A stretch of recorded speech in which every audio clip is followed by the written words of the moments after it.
own a dairy farm in South Randolph. John Gifford settled the original farm. He and Theophilus Hanks came up from Connecticut and had so long to lay a border of trees, and that would be your claim or your farm. And so they did it together. And when they got done, one had first choice of which farm they wanted, and the other got the axe and the log chain. We still have the log chain. This was bought in 1791. This farm with this house. The original house was basically right there. Back behind me was the original house. We now live, my father bought on the Theophilus Hank property in 1951, so the two farms are together again. And my sons, our sons, are farming with us now, and they are the 8th generation on that farm.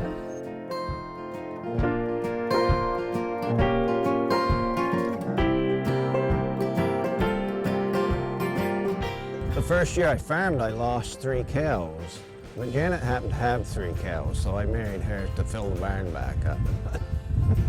Tim and I have 3 children, Matt, Joe, and Amanda. I grew up here, went away to college, went to VTC, commuted here for a couple of years, got my associate's degree, and then I went to UVM and I got my bachelor's degree up there. I went and I did an internship out in Idaho on a big farm out there. And I worked at college on another farm as a herdsman for a couple of months, but didn't really work out, and they were pretty stretched for help here, so I already knew how to do everything here. And they needed my help, and I decided I wanted to come home, so I came home 7 years ago next month. And our daughter is a veterinary technician at the Randolph Area Regional Hospital down in Randolph. And she very much likes that job, so she's right nearby too.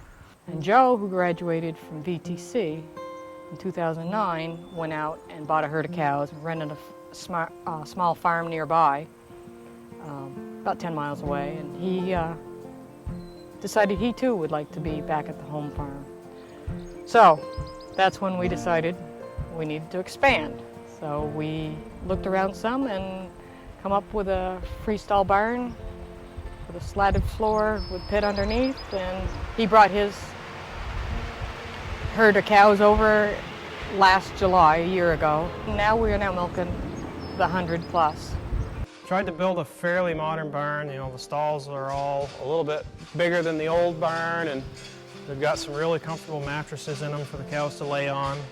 Tried not to go cheap in spots where it would hurt us. You know, we tried to make sure the cows are comfortable. We put in, I mean, you'll see we've got 14 of these giant fans in here, and they really work well to keep the cows cool in the summertime. And the whole barn is insulated, and curtains are all automatic and temperature controlled, and so are the fans, so that in the wintertime the barn should stay a nice constant temperature, and it shouldn't freeze.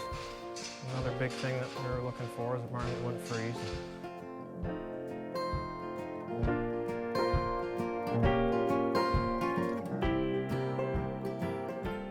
We have breakfast together every morning. As soon as we get done morning chores, about 9 o'clock or so, we all go in, and Mom still cooks us breakfast. So I mean, we all sit down, and yeah, it's pretty pathetic. I'm almost 30 and I get breakfast made by my mother every day, but really it's a hell of a deal. We sit down and discuss the daily activities. All right, what are you up to today? What are you up to today? We kind of get a loose plan together, and the telephone rings, and Dad's cell phone rings, and everything gets changed around, and we figure it out again. And so pretty much breakfast is our informal decision-making time.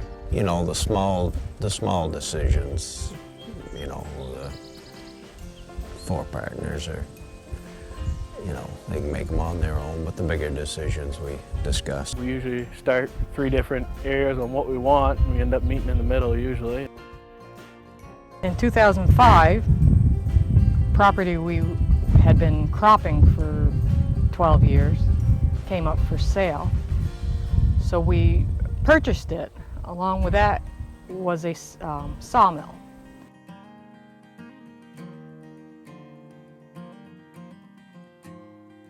Tim is the millman. He does all the sawing down here, works down here daily. The sawmill end of it is really a big portion of it too. I mean, gross sales-wise, it used to be half of what we do. With the doubling the herd, it's probably closer to a third. So I mean, that's a really important part of the business now.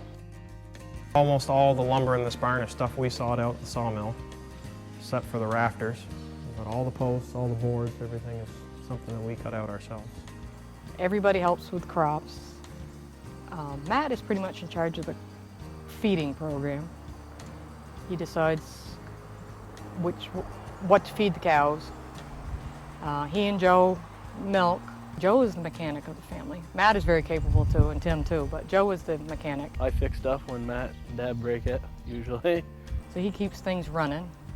I just kind of fill in, feed calves, take care of the heifers, whatever else needs to be done. We aren't really divided into one person does this and another person does that. And we kind of all work together to get it done. We also do some custom cropping, round bales usually, for a few of the nearby neighbors.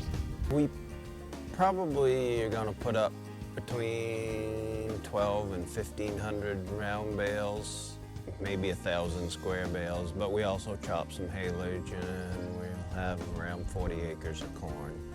The grass we get off from probably a couple hundred acres. A little bit of maple sugaring.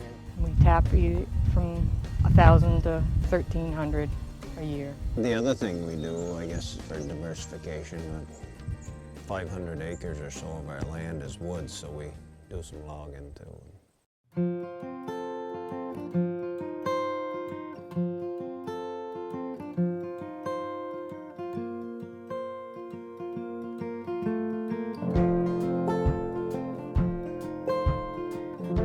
Joe and I are the 8th generation. I don't want to be the last generation.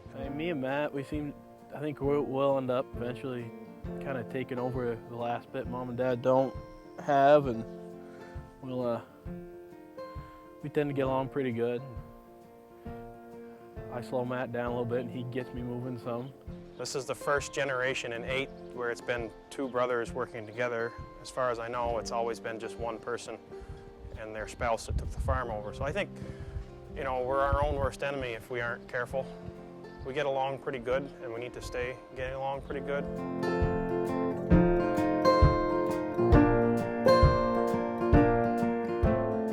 What do I do for leisure? I get like 2 nights a week off that I don't have to milk, you know, or I'm not supposed to be around here. And this time of year, I don't ever leave. I just go do something on one of the tractors because I enjoy being out in the field and I've always enjoyed doing that. So that's almost kind of like a leisure thing for me. I enjoy just going down to the shop and puttering on things for an hour or 2 or something like that, if I have time to. You know, it's long hours. You know, I work 12, 13 hours a day most every day, but on the other hand, I don't know. I think if I worked a 9-to-5 job, I'd just get in trouble. It's a lot of work, but really rewarding. I get to make my own hours, kind of. You actually see what you've accomplished during the day. It's the diversification. You're doing something different, you know, every day. You know, you have 10 to 6 cows, so you're a veterinarian. You have to fix stuff, so you're a mechanic. You have to build stuff, so you're a carpenter. You know what? I like the diversification of everything.